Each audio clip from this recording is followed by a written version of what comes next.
So earlier, Jeff, you talked about putting newspaper in your clothes to stay warm. And you think it's been 40 years, and there has been such a dramatic shift in the technology. I mean, the type of tennis shoes that were available back then, the difference between a running shoe and a basketball shoe wasn't big much back then. The clothes, the sweatsuits. What's changed that because you guys all still run, you know what that game is. What are some of the most dramatic changes you've seen? I think shoes for sure. My first pair of running shoes were Chuck Taylors.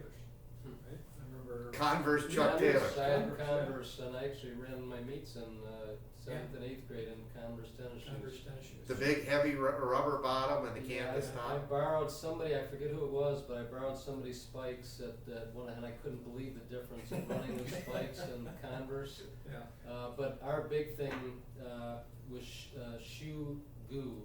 That our shoes would wear down, and we'd get shoe goo, and we'd stick it on where it was worn down, and we'd keep the shoes for probably a year, where today most athletes are replacing their shoes each season. But they also design shoes to not hold up. But I would say the one thing though that hasn't changed is when you say spikes is there's been a recent movement in the last 10 years for 4-foot running the minimalist shoes.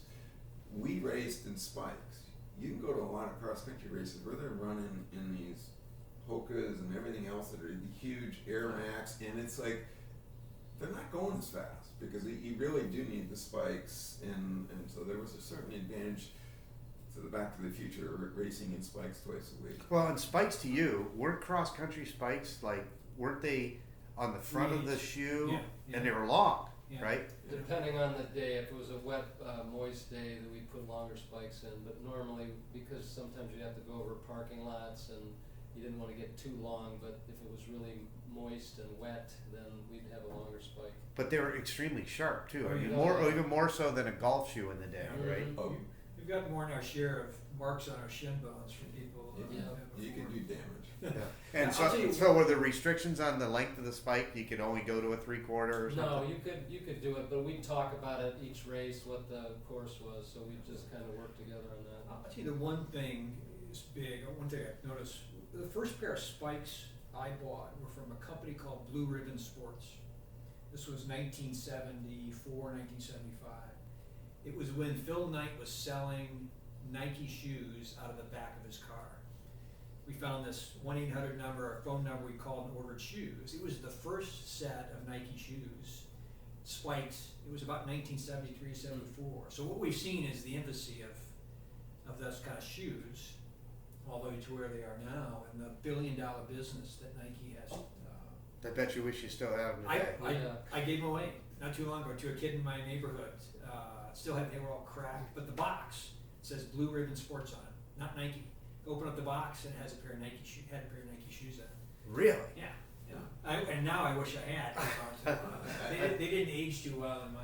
But still, they're a But collector's the running item. boom in the 70s, and then the shoes with Tigers and Nike and Adidas. That was the big transformation, I think. Right, it was the 70s, and unlike them, I did marathons. I did close to 50 marathons, and I actually did my How many? fastest, close to 50, 2 a year for 40-some years, running 25 years. So, but I ran Boston in '88 in basically rubberized track spikes. And so that's why, like I said, it's Back to the Future. That's what you're going to run in to run well. Yeah. It is, it's interesting because this year Rupp did the 10,000. Galen Rupp did the 10,000 and marathon double, and really there was too much emphasis on long slow distance, but it really is, the marathon always was not that much different than a 10,000. You got to be fast. Yeah. But it was cotton sweatpants, cotton sweatshirts. Oh, sorry, cotton sweatshirts, and that was the technology of the year.